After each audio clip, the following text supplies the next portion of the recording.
Me, manners!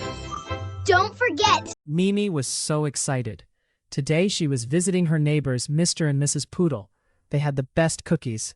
Mama said, "Remember, Mimi, big girls use calm hands and quiet voices when we visit others." Mimi nodded, bouncing on her toes. Ding dong! The door opened. "Hello, Mimi." Mr. Poodle smiled. Then Mimi saw it. A tiny fluffy kitten peeked from behind the sofa. "A kitty!" Mimi yelled, jumping up and down so fast her shoes squeaked. Mama gently put her hand on Mimi's shoulder.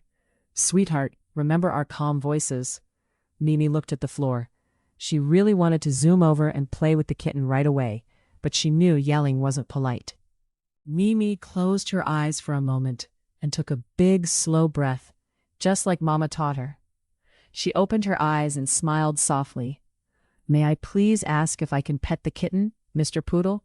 she asked in a quiet voice. Mr. Poodle's eyes twinkled.